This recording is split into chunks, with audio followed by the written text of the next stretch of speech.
उत्कलमेल TV प्रायोजित स्वस्ति साहित्य संसद आयोजित सृजन मूर्छना कार्यक्रम पंचम अध्याय को आपण मानक स्वागत। आज आसतु शुणा स्वस्ति अनुष्ठान संपादक राजीव पाणी गीति कवितार प्रेमानुभाव शीर्षक एक आलोचना। परे परे शुणा प्राचीन पृष्ठारू कवि दीनकृष्णंकर एक भावमय संगीत परिवेषण करेंगे डॉक्टर सुशांत कुमार पाणी। वाद्ययंत्र रे सहयोग करिसेंती प्रदीप महारणा। नमस्कार। स्वस्ति साहित्य संसद आयोजित सृजन मूर्छना कार्यक्रम आज पंचम अध्याय मु आपण मानू किछि कहिबी। ताहा होछि गीति कवितार प्रेमानुभव। एक संक्षिप्त आलोचना। बंधुगण, कविता होछि जीवनबोधर एक परिप्रकाश। कविता होछि कविर एक निजस्व इस्ताहार, जो इस्ताहार रे थाए आमरी मानक कथा, व्यथा, जरा प्रेमर सजल चित्र। कविता होछि एक जटिल प्रश्न, गभीर तर्जमा, जहा जीवनर, जिज्ञासार, दर्शनर एवं मुक्तिर। मुक्ति शब्द सहित परिचित नथिबा जेकोसी व्यक्ति को भी मुक्ति मिल जाई पारे कविता माध्यम। से मुक्त छंदर कविता हो बा छंदबद्ध गीति कविता हो। आज प्रत्येक व्यक्ति गोटे गोटे विश्व कहले अत्युक्ति हेब नाही। दिन थिला जेतेबेले कि आमे कहूतलो विश्वासर चारिपटरे गोटे सांस्कृतिक बलय थिला। से विश्वासर बिंदु हुए तो ईश्वर ही पारंते बा ताकू देखी गोटे संस्कृति गढ़ा जाई पारुथला। परे परे से विश्वास को से विश्वास ईश्वरंक ठारू चली आसी मनीष उपर केंद्रीभूत है। तेणु मनीष है केंद्र एवं ता चारिपटरे एक भिन्न संस्कृतिर बलय सृष्टि है। आज विज्ञान बा वैषयिक शिक्षा आमको जो प्रकार सुजोग देइछि, जो प्रकार सुविधा दे आसी, सेठी निश्चित भाव में एक सृजनशील शक्ति काम करुछि। तेणु आमर युगपीढ़ी हुए तो कविता न लिखि पारंती, गीत गाई न पारंती, संगीतर साधना न करि पारंती, किंतु तार सृजन शक्ति को से एक भिन्न मार्ग रे निश्चित भाव में परिचालित करुछि। जड़े सृजनशील स्रष्टा से गोटे सुंदर घरटी तैयारी करुछि, से गोटे सुंदर उद्यान निर्माण करुछि। एही भली विभिन्न प्रकार कार्य करी गोटे पारंपरिक ढंगरे संगीत माध्यम रे खुशी हेई पारुनथिले मध्य गोटे स्थूल वस्तु उपरे गोटे सूक्ष्मतार स्पंदन रे स्पंदित करिवार सामर्थ्य रखि पारुछि। से आपण कहंतु जेतेबेले कविता नथिला, जेतेबेले कविता आरंभ होला, तार प्रतिद्वंदी कला किछि नथिला।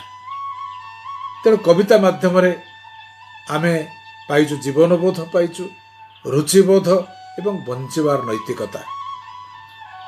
मु कहूଥିଲି जे प्रत्येक व्यक्ति गोटे गोटे विश्व, गोटे अवचेतन मनरे थिबा वर्तमान रो मनुष्य जदि सचेतन होई एबे जानिबो जे एबे राति अनेक हे गलानी। समस्तंक मन भितर गोटे नुआ चिंता, नुआ चेतना, नुआ योजना हठात आसी पहुंचीज। तेणु प्रत्येक भितर रही गोटे स्वतंत्र चिंता और चेतना। आज राति 12टार समय मो पाई जहाँ राति 12टार समय अन्य व्यक्ति पाई भिन्न, से भिन्न कथा चिंता करि पारे। एइटी हुए तो विश्व आ व्यक्ति भितर किछि सर्जनशील व्यक्ति अछंती, से स्रष्टा, से कविता लेखे एवं जो नूतन जीवन परिदृश्य हुए एवं जो श्रोता ताको ग्रहण करे से होची ଏ ସ୍ରଷ୍ଟାର ମୁଖ୍ୟ ପାଠକ। ତେଣୁ କବିଟିଏ ଯେଉଁ ରୂପରେ ଯେଉଁ ଛନ୍ଦରେ ତାର କବିତାକୁ ମନମୟତାର ଭାବ ଦୃଷ୍ଟି ଦେଇ ଉଭା ହୁଏ ବା ଲେଖେ, ସେ ପାଠକର ଜୀବନଧାରା ସହିତ ଅବଶ୍ୟ ସଂଯୋଗ ସୃଷ୍ଟି କରିବାର ସମର୍ଥ ହେଇପାରିବ। ତେବେ କଥା ପଡ଼ିଛି ଗୀତି କବିତା ପୁଣି ପ୍ରେମାନୁଭବ। ପ୍ରେମାନୁଭବ ମଣିଷର ଅଭିବ୍ୟକ୍ତିକୁ ସଙ୍ଗୀତ ମାଧ୍ୟମରେ ପରିପ୍ରକାଶ କରିବ, ଯେଉଁଥିରେ ଥିବ ଗୀତିମୟତା। ଗୀତିମୟତା ଯାହା ଗାନ କରାଯାଇପାରିବ, ମନମୟତା ଯାହା ଅନାବିଳ, ଆବେଗପ୍ରବଣ ଏବଂ ଅନୁଭୂତି ସମ୍ପନ୍ନ, ସ୍ୱତଃସ୍ଫୂର୍ତ୍ତତା ଝରଣାରୁ ଝରୁଥିବା ଛଳ ଛଳ ଜଳ ଜଳ ପରି, ହୃଦୟରୁ ନିଗିଡ଼ି ପଡ଼ିବା ଭଳି ଆତ୍ମବିଭୋରତା, ବିଭୋର ପଡ଼, ସରଳ ତରଳ ସହଜ ଓ ପ୍ରାଞ୍ଜଳ। ସଂକ୍ଷିପ୍ତତା କବିଙ୍କର ସ୍ୱଗତ କଳ୍ପନାର ଯେଉଁ ଉଦ୍ଭବ, ଭାବୋଦ୍ଦୀପକ ସଂକ୍ଷିପ୍ତ ବାକ୍ୟର ଗୀତ, ତେବେ ଯାଇ ଗୀତି କବିତା ପଦବାଚ୍ୟ ହେଇପାରିବ। ତାହା ଚୌପଦୀ ହେଇପାରେ ବା ଅଷ୍ଟପଦୀ ହେଇପାରେ, 14 ଧାଡ଼ିର ସନେଟ୍ ହେଇପାରେ। ଏ କଥା କହିବାର ଦ୍ୱିଧା ନାହିଁ ଯେ ଏ ଜୀବନ ଗୋଟେ ସପ୍ତସ୍ୱରରେ ବନ୍ଧା, ଅର୍ଥାତ୍ ଜୀବନର ସମସ୍ତ ବିଭବରେ ରହିଛି ଗୋଟେ ସଙ୍ଗୀତର ଅନାହତ ଉପସ୍ଥିତି। ଆପଣମାନେ ଜାଣିଛନ୍ତି ଗୀତି ସାହିତ୍ୟର ସର୍ବାଧିକ ଜନପ୍ରିୟ କାବ୍ୟ କାଳିଦାସଙ୍କର ଶୃଙ୍ଗାର ତିଳକ ଆଉ ଜୟଦେବଙ୍କର ଗୀତ ଗୋବିନ୍ଦ। ଆପଣ ରବୀନ୍ଦ୍ରନାଥଙ୍କ ଗୀତାଞ୍ଜଳି ଠାରୁ 2016ରେ ନୋବେଲ ପ୍ରାଇଜ୍ ପାଇଥିଲେ ଆମେରିକାର ସୁପ୍ରସିଦ୍ଧ ଗାୟକ କବି ବବ୍ ଡିଲାନଙ୍କ ପର୍ଯ୍ୟନ୍ତ, ଏ ଯେଉଁ ଦୀର୍ଘକାଳ ବ୍ୟାପୀ ଭାରତୀୟ ଚେତନା ଉପଲବ୍ଧିର ଦୁଇଟି ଦିଗକୁ ହିଁ ସ୍ୱୀକାର କରିଛି। ଗୋଟେ ହେଉଛି ସମ୍ଭୋଗ ଓ ପ୍ରଣୟର, ଅନ୍ୟଟି ହେଉଛି ଭକ୍ତି ଓ ବୈରାଗ୍ୟର। এই দ্বৈত ভাবনা বহু স্বপ্ন, কল্পনা ও আবেগর প্লাবন সৃষ্টি করেছে কবিମାନଙ୍କ ହୃଦୟରେ। ତେଣୁ କେତେବେଳେ କବି ଶିବ ପାର୍ବତୀର କଥା କହିଛି, କେତେବେଳେ ରାମ ସୀତାର କଥା କହିଛି, କେତେବେଳେ ବିରହିଣୀ ରାଧା ତ କେତେବେଳେ ସନ୍ତାନ ବତ୍ସଳା ଯଶୋଦା। ଆପଣମାନେ ଜାଣିଛନ୍ତି ଖ୍ରୀଷ୍ଟପୂର୍ବ 2ୟ ଶତାବ୍ଦୀରେ ଭରତମୁନି ତାଙ୍କ ନାଟ୍ୟଶାସ୍ତ୍ରରେ ଗୀତି କବିତା ସମ୍ପର୍କରେ ଉଲ୍ଲେଖ କରିଛନ୍ତି। ସେ କହିଛନ୍ତି ଯାହା ସଂସ୍କୃତ ସାହିତ୍ୟରେ ରଚିତ ଗୀତିକାବ୍ୟ ଠାରୁ ଆହୁରି ମଧ୍ୟ ପ୍ରାଚୀନ ପ୍ରାକୃତ ଭାଷାରେ ଲେଖାଯାଇଥିଲା। ସେତେବେଳେ ସଂସ୍କୃତ କବିତାରେ ଅଛି, ଜଣେ ସ୍ୱାମୀ ବିଦେଶ ଯାତ୍ରା କରୁଛନ୍ତି, ପତ୍ନୀ ଦ୍ୱାର ଦେଶରେ ଆସି ଛିଡ଼ା ହେଇ ଆଖିରୁ ଲୁହ ଗଡ଼ାଉଛନ୍ତି।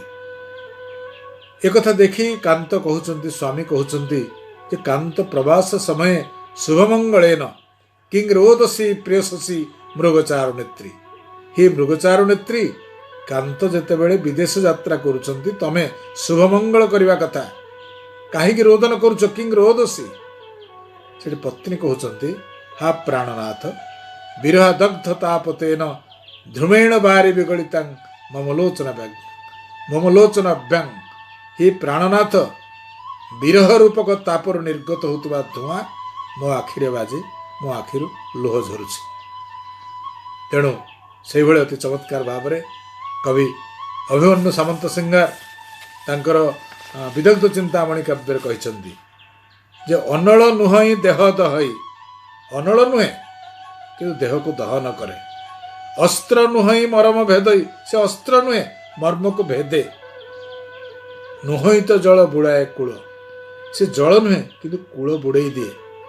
ନୁହଁ ମାଦକ କରେ ବିହୋଳ, ସେ ମାଦକ ଦ୍ରବ୍ୟ ନୁହେଁ କିନ୍ତୁ ମଣିଷ ବିହଳିତ ହେଇଯାଏ।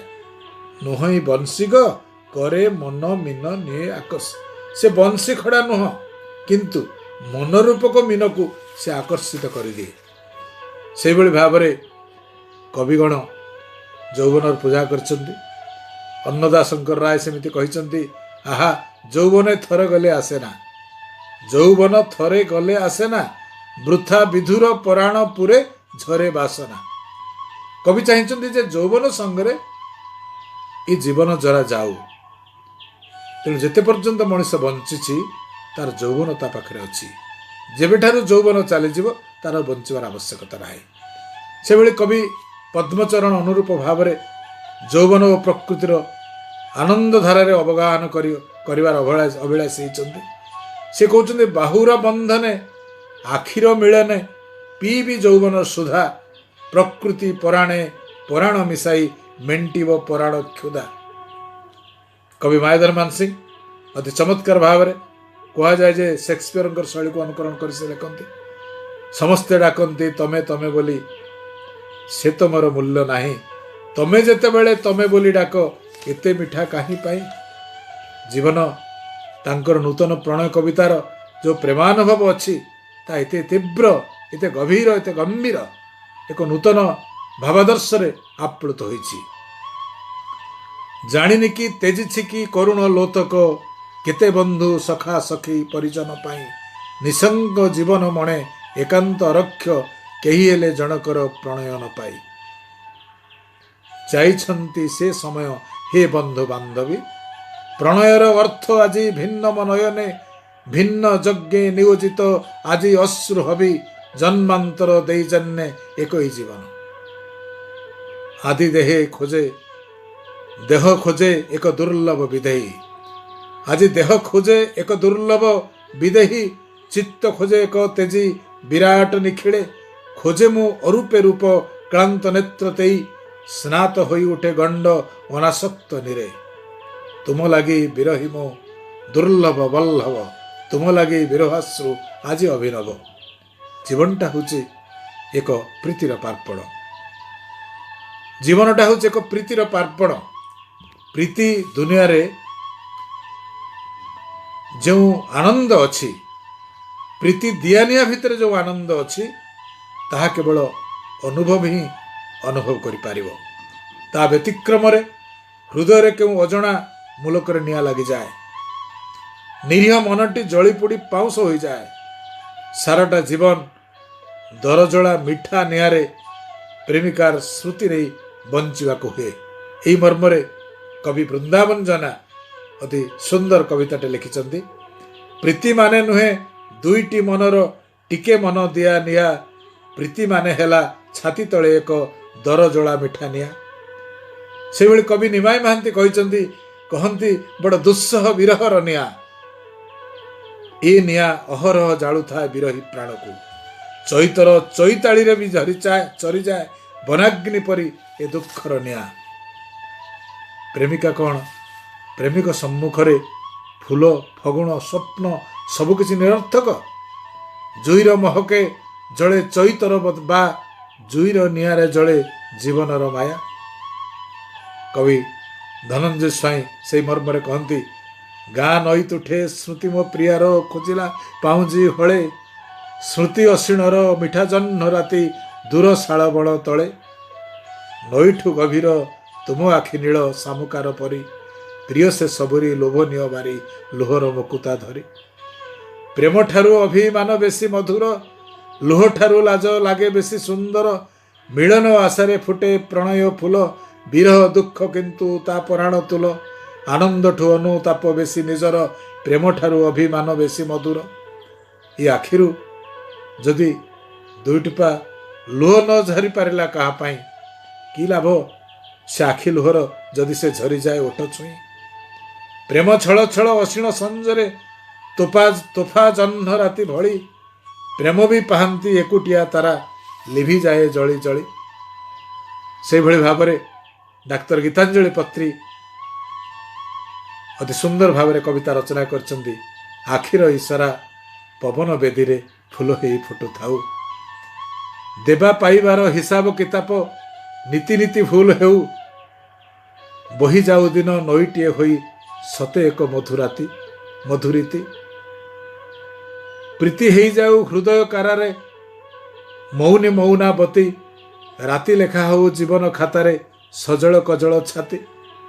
ସେହିଭଳି ଓଡ଼ିଶାର ବିଶିଷ୍ଟ ଗୀତିକବି ମନୋଜ ପଟ୍ଟନାୟକ କହନ୍ତି, ଆଶାର ଗୋଲାପ ଫୁଟୁଥିବ ସିନା, ନଥିବ ରଙ୍ଗ କି ମହକ, ଖୁସିରେ କୋଇଲି ଗାଉଥିବ ସିନା, ନଥିବ ପଞ୍ଚମ ପୁଲକ, ଋତୁ ଆସୁଥିବ ପୁଣି ଯାଉଥିବ, ନିଆଁ ଲାଗୁଥିବ ସପନ।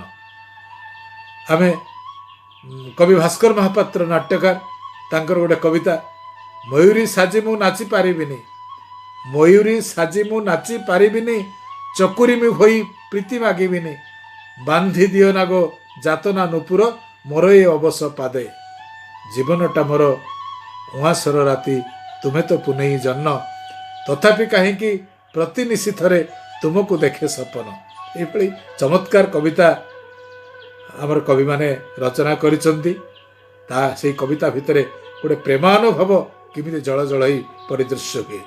ପ୍ରକୃତରେ ପଦାଶ୍ରିତ ରଚନା, ସ୍ୱର ମାଧୁର୍ଯ୍ୟରେ ପରିପୂର୍ଣ୍ଣ ସଙ୍ଗୀତ, ମନର କଥାକୁ, ମନର ବ୍ୟଥାକୁ ପରିପ୍ରକାଶ କରିବାର ଯେଉଁ ସାମର୍ଥ୍ୟ, ସରଳ ଶବ୍ଦ ସଂଯୋଜନା ସହିତ ତତ୍ତ୍ୱନିଷ୍ଠ କ୍ଳିଷ୍ଟ ଭାବଧାରାକୁ ମଧ୍ୟ ଅତି ସହଜରେ ଉପସ୍ଥାପନ କରାଯାଇପାରେ ଗୀତି କବିତାରେ। ଗୀତି କବିତା ଏକ ସ୍ୱୟଂ ସମ୍ପୂର୍ଣ୍ଣ ପ୍ରେମ। ଗୀତି କବିତା ଏକ ସ୍ୱୟଂ ସମ୍ପୂର୍ଣ୍ଣ ପ୍ରେମ କବିତା। ଗୀତି କବିତା ବିନ୍ଦୁଏ ବିଶୁଦ୍ଧ ପ୍ରେମର ଝଲକ, ଯେଉଁଠି ଲେଖକ ସମସ୍ତ ରସକୁ ଆତ୍ମସ୍ଥ କରି କେତେବେଳେ ବାତ୍ସଲ୍ୟ ପ୍ରେମ, ବିଭୁ ପ୍ରେମ, କୃଷ୍ଣ ପ୍ରେମ, ସାକ୍ଷ୍ୟ ପ୍ରେମ, ଭକ୍ତ ଭଗବାନଙ୍କ ପ୍ରେମ ସମ୍ପର୍କରେ ସେ ଲେଖିପାରେ। ତେଣୁ ସଙ୍ଗୀତର ବ୍ୟାକରଣ ଯାହା ବି ହେଉନା କାହିଁକି, ଗୀତି କବିତାର ଯେଉଁ ମାର୍ମିକ ଅନୁରଣନ ପ୍ରତ୍ୟେକ ସମ୍ବେଦନଶୀଳ ମଣିଷକୁ ଆପ୍ଲୁତ କରେ। ବିବିଧ ଚିନ୍ତା ଚେତନାରେ ଉବୁଟୁବୁ ଭିନ୍ନ ଭିନ୍ନ ମଣିଷକୁ ଗୀତି କବିତା ଏକ ସୂତ୍ରରେ ବାନ୍ଧି ଦେଇପାରେ। ଜଗତ ଓ ଜୀବନକୁ ବିମୁଗ୍ଧ ଚିତ୍ତରେ ଦର୍ଶନ କରିବା ପାଇଁ ଗୀତି କବିତା ଗୋଟିଏ ସୁଯୋଗ। ମଗ୍ନ ମଣିଷ ପ୍ରେମାସ୍ପଦ ଭାବ ଦୃଷ୍ଟିରେ ଗୀତ ରଚନା ଓ ପ୍ରସାରଣର ନିଷ୍ଠାପୂର୍ବକ ଯଦି ନୀତି ରକ୍ଷା କରେ, ଅବଶ୍ୟ ସେ ଈଶ୍ୱର ଚେତନାରେ ନିମଗ୍ନ ହୋଇପାରିବ, ଏଥିରେ ସନ୍ଦେହ ନାହିଁ। ବହୁତ ବହୁତ ଧନ୍ୟବାଦ ଆପଣମାନଙ୍କୁ। ଏତିକି କହି ମୋର ବକ୍ତବ୍ୟ ସାଙ୍ଗ କରୁଛି। ଧନ୍ୟବାଦ, ନମସ୍କାର।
Gila